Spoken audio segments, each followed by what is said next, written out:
They thought I was weak. Just a girl with her nose buried in books. Someone destined to live quietly in the background, forgotten.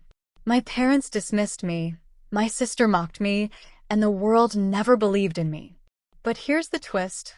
While they laughed, I built a $70 billion empire. And when the truth came out, their laughter turned into stunned silence. Want to know how the girl they ignored became the woman who owns everything they once dreamed of? Let's begin. If you've ever been underestimated, mocked, or pushed aside, this story is for you. Hit that like button, subscribe, and stick around, because this is one of the most satisfying revenge stories you'll ever hear. My name is Sophia. I was always the quiet one. That's how my parents described me to anyone who asked. While my sister Emily sparkled with charm and confidence, I was the girl tucked in the corner with a book in hand. At family gatherings, my mother would beam, pointing at Emily in her glittering dresses. "This is our shining star," she'd say proudly, and then with a dismissive laugh. "And that's Sophia, always lost in her stories." They thought it was harmless teasing, but for me, it was like being erased in real time. Every eye slid past me. Every achievement of mine was brushed aside. When I won the citywide essay competition, Dad didn't even show up at the ceremony. He said, "Writing won't feed you, Sophia. It's just a hobby." But when Emily got second place in a dance competition, he threw her a party with balloons and catered food. I smiled through it. I told myself I didn't care. But deep down, it carved scars into me, scars I carried into every conversation, every silent dinner, every time they asked Emily's opinion but not mine. Emily wasn't content with just being their favorite. She wanted me to know I was nothing. "Still reading your boring books?" she'd sneer, twirling her designer purse. "Sophia, you're wasting your life. You'll end up working at a library and living in a shoebox apartment." Sometimes she'd mock me in front of her friends. "This is my sister. Don't worry, she's no threat. She's more interested in fairy tales than reality." The way her friends laughed, it burned into me. I wanted to snap back, to scream, to tell her I had dreams bigger than she could imagine. But the words always died in my throat, drowned by the years of being silenced at home.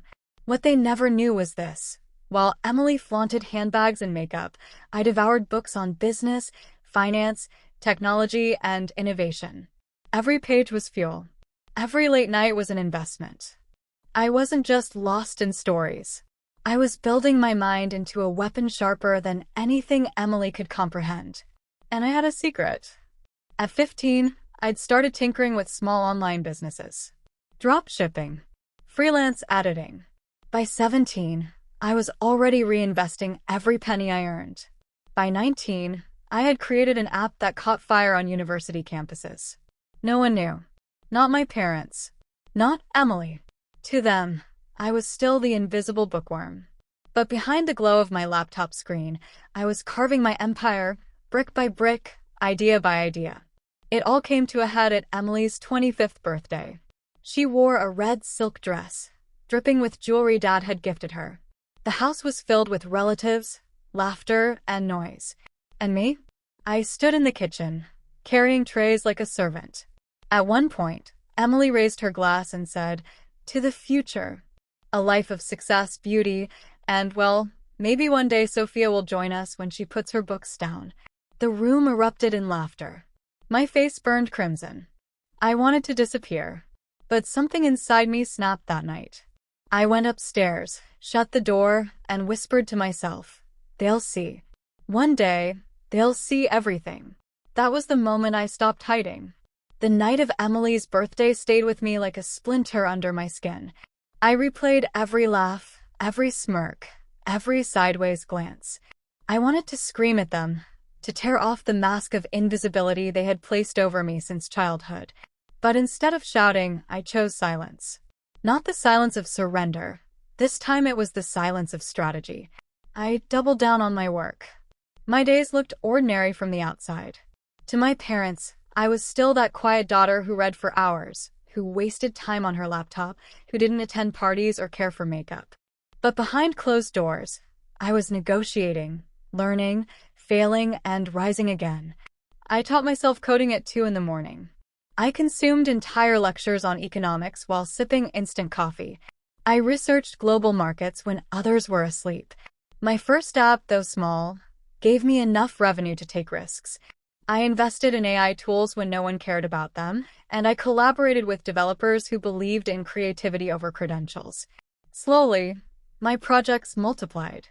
I kept my identity hidden, working under pseudonyms, setting up shell companies to protect myself from exposure. Even my closest college friends had no idea that the quiet girl they borrowed notes from was running businesses across 3 continents. But family dinners never changed. Emily loved to showcase her new purchases. "Look at this bag," she would say, dangling it like bait in front of me. "Cost me 2 months of your rent." She didn't know that her bag's price was the same as the daily revenue of one of my startups. I never corrected her. I let her gloat, let her think she was above me. Because the day she learned the truth, I wanted the shock to be unforgettable. Things escalated the following summer when Emily invited me to lunch with her friends at an expensive restaurant. I knew it wasn't kindness. It was bait. I went anyway. As soon as we sat, she started. "Sophia, you're how old now? 23? And still single? Still living at home? Still hiding behind those books?" Her friends chuckled into their champagne. I clenched my jaw, staring at the ice melting in my glass of water. One of her friends smirked. "What do you even do all day?" "Just read." The way she said it made me feel like a joke dressed in human skin. Emily laughed. "Exactly. But hey, maybe she'll become a teacher one day. Or a librarian. Don't laugh too hard. Someone has to be the boring one in the family." I felt my stomach twist. I wanted to walk out, but I stayed. I stayed because I wanted to feel every word, every sting, to brand them into my memory. Revenge isn't sweet if you forget the bitterness that fueled it. That night, I worked until dawn. I stared at the numbers on my screen. Growth charts, projections, contracts waiting for my signature. I was on the brink of something colossal, a merger that would transform my company into one of the fastest-growing tech firms in the world. It was risky, but so was living invisible forever. I signed. Within 3 years, my company became a storm. Investors poured in. Journalists wrote about the mysterious young founder who refused to reveal her face. The world speculated, but I remained hidden, working relentlessly while my family thought I was still a bookworm drifting through life. At home, Emily's mockery turned sharper. She loved humiliating me at gatherings. One evening, she cornered me in front of relatives and said, "Sophia, don't you think it's time you did something with your life? Or are you just planning to let me be the successful one forever?" The room laughed, and my parents nodded as if she had said something wise. My chest burned, but I didn't react. Not yet. The turning point came unexpectedly. My parents were struggling with finances. My father had made a poor investment, and suddenly the family wasn't as secure as before. I overheard them whispering one night in the kitchen. "If only Emily could marry well," Mom said. "She's our only hope." I froze in the hallway. Their only hope. As if I didn't exist. As if my entire being was just a placeholder in their lives. Emily, of course, had no idea of the financial storm brewing. She kept spending, kept flaunting. But one night, she came into my room with a sly smile. "Sophia, you know Mom and Dad are stressed, right? Well, maybe you could help in your small way. You don't make much, but you could at least get a job and contribute." She tilted her head, mocking sympathy in her eyes. "Don't you want to finally be useful?" I stared at her, and for the first time, I didn't lower my gaze. I wanted to tell her right then that my net worth was higher than anything she could dream of. That I could buy and sell everything she valued with one phone call. But I stayed silent, and that silence terrified her more than words would have. She shifted, uncomfortable, and finally left. From that night, I began planning not just for success but for exposure. I didn't want them to know piece by piece. I wanted one moment, one thunderclap of revelation that would shake their world to its core. I waited, building, climbing, expanding, until the numbers on my screen no longer looked real. $70 billion. That was the valuation. That was the empire they would soon discover belonged to the girl they mocked, the daughter they ignored, the sister they belittled. And fate delivered the perfect stage. Emily announced her engagement, and my parents decided to host a massive celebration. Everyone who had ever laughed at me, ignored me, or treated me like a shadow would be there. I knew then. This was it. This was where the masks would burn.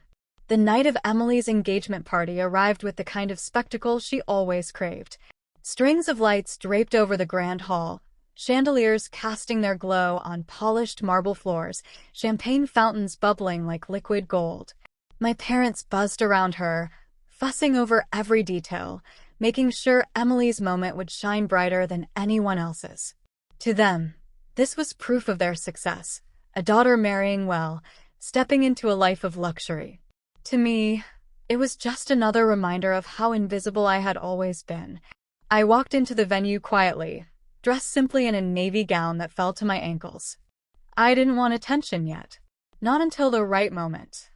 Emily saw me almost instantly, her eyes narrowing before a smile spread across her face. "Oh, look," she said loudly enough for those nearby to hear. "Sophia actually dressed up. Did you borrow that from a thrift store?" Laughter rippled around us, just like always. The heat rose in my chest, but I forced a small smile.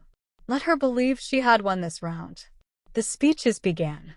My father, with his booming voice, toasted Emily's fiancé. "We are so proud to welcome you into our family. Emily has always been our shining star. She has always had ambition, class, and grace. She will make a perfect wife." His words were daggers disguised as compliments, each syllable reminding me of the years he never said anything like that to me. My mother stood beside him, nodding with misty eyes, and I could feel the audience soaking up their pride, their vision of a perfect daughter. Then Emily took the microphone. "I just want to say," she began, her tone dripping with satisfaction, "that I'm so grateful for my family. They've always believed in me, always supported me. And, well, I know not everyone here has the same drive or vision, but that's okay. Every family has one person who doesn't quite measure up." She tilted her head toward me, her fiancé chuckling beside her. "But tonight is about me, and I couldn't be happier." The room erupted in applause, glasses clinking. My throat tightened, but this time, instead of shrinking back, I stayed very still, watching her bask in the glow of her own cruelty. Because what she didn't know, what none of them knew, was that her words would soon shatter around her like glass under pressure. After dinner, as the music swelled and guests filled the dance floor, I excused myself and stepped outside to the balcony.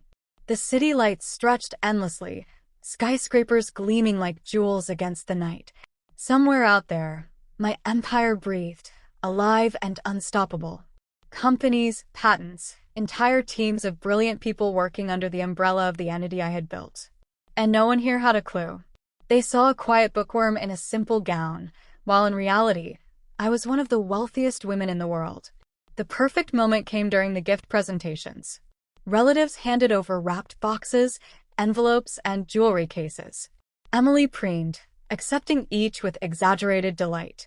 Then my parents turned to me.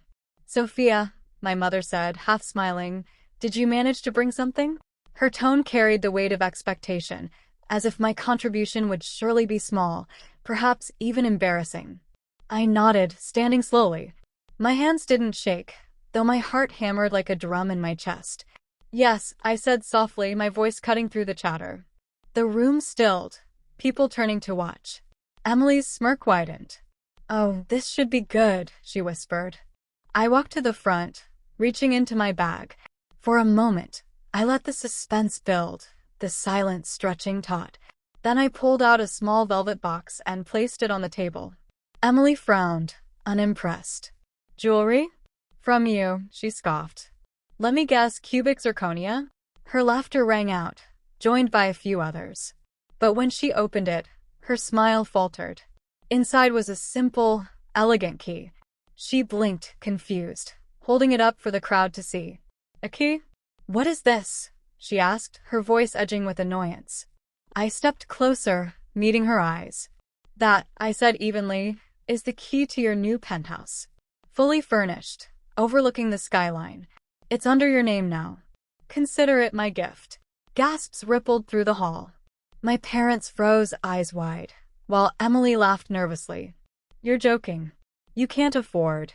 I cut her off, my voice calm but steady. Do you really think all I've been doing these years was just reading stories? Every book, every late night, every hour you mocked me for. I was building something. While you were laughing, I was creating an empire. That penthouse is just a small fraction of what I own. The room went silent. People leaned in, whispering. Emily's fiancé stared at me, jaw slack, while my father's face turned red with confusion. Sophia, he stammered, what are you talking about? I straightened my shoulders, letting the weight of the truth roll off me at last. I am the founder of Lyra Tech, the company you've been reading about in the news, the one that went public last year and shook Wall Street. That's mine. The valuation just crossed $70 billion. 70 billion. For a moment, it felt like the air had been sucked out of the room. Glasses clinked as someone's hand shook. A few guests gasped audibly, and one woman nearly dropped her clutch. Emily's face drained of color, her mouth opening and closing like a fish out of water. All my life, they had silenced me. All my life, they had laughed. And now, standing under the glittering chandeliers, I watched their expressions crumble as the truth finally hit them. Emily slammed the box shut, her hands trembling. This is some kind of trick, she said, her voice cracking. You're lying. But her fiancé was already pulling out his phone, typing furiously. His face turned pale as the screen lit up with headlines, articles, and photos. Photos of me, carefully angled to keep my identity concealed but undeniable now. He looked up at her, then at me, whispering, she's telling the truth. The hall erupted into chaos. Guests murmured, phones flashing as people searched for proof. My parents looked at me as if they were seeing me for the first time, their pride in Emily collapsing into confusion, regret, and disbelief. And Emily, my sister who had mocked me my entire life, stood frozen, her world shattering around her. I didn't need to raise my voice. I didn't need to scream. The truth had done the work for me. The air in the engagement hall had shifted into something thick and electric, like a storm rolling through glass chandeliers and polished marble. For years, I had dreamed of this moment, the day when the laughter would die on their lips. And now it was here. I stood at the center of a room full of people who had mocked, ignored, and underestimated me, watching as every illusion they clung to unraveled in real time. Emily's fiancé clutched his phone like it was a lifeline, his brow furrowed as he scrolled through page after page of articles. Every one of them confirmed what I had just said. Every one of them declared my name, my company, my empire. I had been the ghost founder everyone speculated about, the anonymous genius behind one of the most powerful tech firms in the world. Until this moment, no one connected the dots. Now they had no choice. My parents looked at me like I had stepped out of another dimension. My mother's lips parted, but no words came out. My father's face flushed red, a mix of pride, shame, and disbelief tangled into something he couldn't process. He had spent years dismissing me, telling me books wouldn't feed me, telling me I was wasting my time. And here I was, worth more than the combined wealth of every person in that hall. Emily tried to laugh again, but her voice cracked. So what? Money doesn't change who you are. You're still you. The boring little sister who hides in the corner. She was grasping for ground that had already collapsed under her. I could almost feel her desperation, the way her carefully built identity, being the star, the favorite, the one everyone admired, was disintegrating in front of her guests. I tilted my head, studying her the way she had studied me all my life, as if I were some strange specimen unworthy of her world. You're right, I said softly, my voice steady enough to slice through the silence. Money doesn't change who I am. It reveals who all of you are. The murmurs grew louder, people whispering about her cruelty, about how blind my parents had been. Emily's fiancé put his phone down, his eyes darting between us. Why didn't you ever say anything? He asked, his tone cautious, almost reverent. I gave him a small, cold smile. Because sometimes silence is the sharpest blade. And tonight, I wanted the cut to be deep. Emily's hands trembled as she slammed the velvet box shut and shoved it back toward me. I don't need your charity, she hissed. Keep your pity, penthouse. But her voice wasn't convincing anyone, not even herself. Her fiancé spoke up, his voice flat. It's not charity, Emily. It's power. Do you realize what this means? She's one of the most powerful women in the world. His eyes flicked back to me with something like awe. People are fighting to be in the same room as her, and you mocked her for reading books. Emily's face twisted with fury. You're supposed to be on my side, she snapped. Not hers. But her fiancé didn't answer. The silence that followed was worse than words. I could see the cracks forming everywhere. Relatives who had always joined in Emily's laughter were avoiding her gaze now, whispering instead about me. One woman leaned to another and said, "Imagine, 70 billion. And they treated her like that." Another nodded, shaking her head. "They'll regret every word." My mother finally found her voice. "Sophia," she whispered, her tone fragile, trembling. Why didn't you tell us? We would have been proud." The laugh that escaped me was short, sharp, and bitter. "Proud?" I repeated. "No, you wouldn't have. You've never been proud of me. Not when I won competitions. Not when I worked nights to build something from nothing. You only see worth when it sparkles, when it makes noise. And I was never loud enough for you." Tears welled in her eyes, but I didn't soften. The years of silence, of being overlooked, of being the butt of every joke, they all surged inside me like a tide that had finally broken free. My father tried to step in, his voice gruff. "You don't understand, Sophia. We only wanted the best for you. We thought. You thought I was nothing," I cut him off. "You thought I was invisible. And maybe that was the best gift you could have given me. Because while you ignored me, I learned to depend on myself. While you praised Emily, I built something that dwarfs all of your expectations. You wanted a perfect daughter to show off? Congratulations, you have one. You just never noticed her." Gasps echoed again, the weight of my words pressing down on everyone present. Emily's cheeks burned crimson as her fiancé stepped away from her, creating a physical distance that spoke louder than any argument. The music had stopped. The laughter was gone. All that remained was the truth, and it was cutting through the room like fire through paper. Emily finally broke. "This is my night," she screamed, her voice shrill and desperate. "You can't take this from me. You've always been jealous of me, Sophia, always. And now you want to ruin everything." I looked at her calmly, almost pitying. "Jealous? Of what? Of being the shallow favorite who needed validation to survive? Of being the girl who couldn't see past her reflection in the mirror? No, Emily. I was never jealous. I was waiting.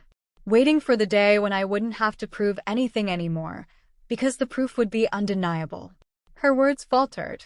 She glanced around, searching for support, but all she found were cold stares and judgmental whispers. The same relatives who used to clap for her every performance were now shaking their heads, ashamed to have laughed at me all those years. Her fiancé finally spoke again, his voice low. "Emily, I don't think I can do this." The room froze. Her eyes widened in panic. "What do you mean?" she choked. He gestured to me. "Look at her. Look at what she's built. Look at the way she carries herself. And look at you, jealous, cruel, mocking the very person who outshines everyone here. I thought I was marrying someone special, but all I see is someone small." Emily's scream tore through the hall as she lunged toward him, but he stepped back, shaking his head. The guests were already murmuring louder now, phones buzzing with the news that would surely spread beyond this room by morning. The engagement that was supposed to crown Emily's triumph had become the stage for her downfall. I didn't raise my voice. I didn't need to. My revenge wasn't in shouting. It was in silence, in the way her entire world crumbled under the weight of the truth. I turned to leave, pausing only once to glance back at my parents. "You wanted a shining star," I said softly. "You just never realized it was me." The hall erupted into whispers as I walked out, my heels echoing against the marble. Behind me, Emily's sobs mixed with the sound of shattered illusions. My parents didn't chase me. They couldn't. Because deep down, they knew the truth, that everything they had ever believed about me was wrong. When I stepped outside into the cool night air, I felt the weight lift from my shoulders. The years of silence, the years of being overlooked, had finally paid off. They had seen me, and they would never forget it. In the days that followed, The fallout was everywhere. Articles splashed across headlines, anonymous tech billionaire revealed, family shocked by hidden fortune. Social media buzzed with the story of the girl whose parents mocked her, whose sister belittled her, only to discover she had quietly built an empire worth $70 billion. The world devoured the irony, the delicious sting of karma playing out in public. Emily's engagement fell apart within a week.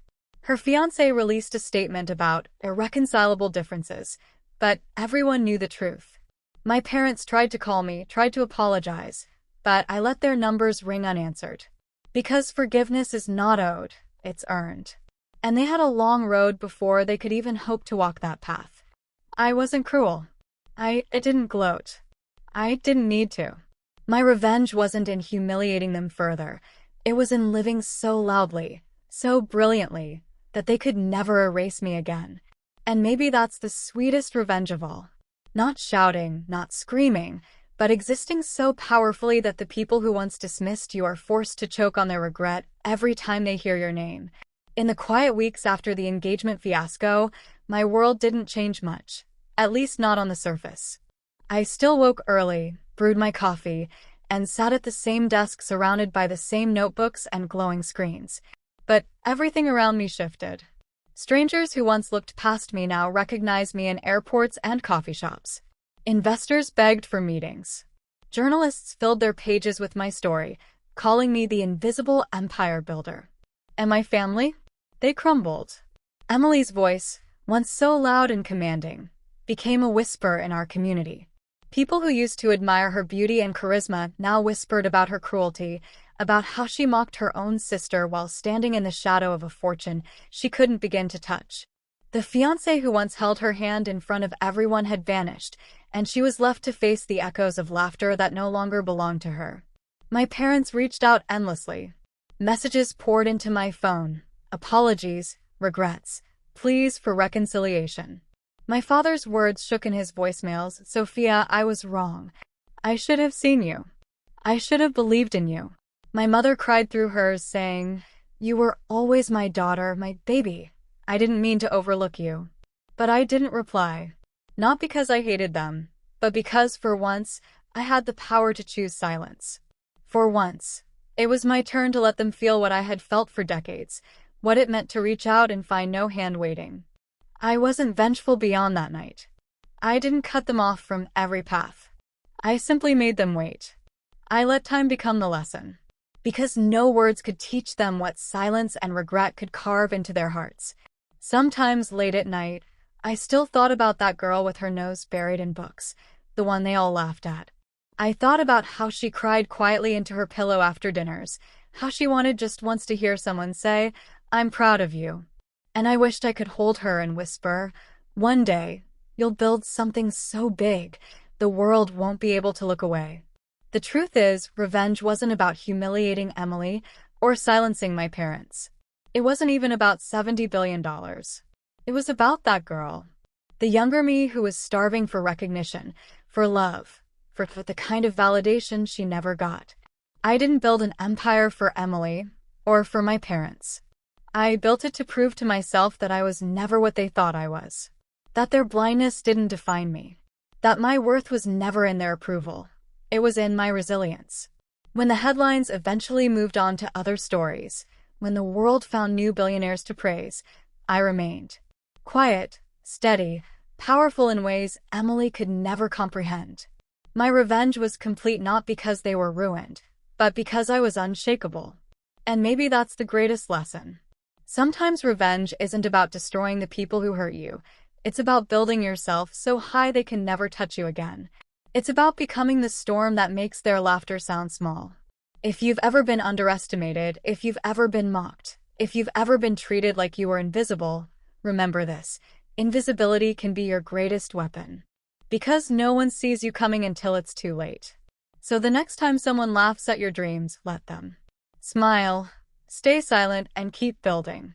Because one day when your moment comes, their laughter will turn into silence, and your silence will become the loudest sound they've ever heard. And that's my story. If this gave you chills, smash that like button and share it with someone who's ever been underestimated.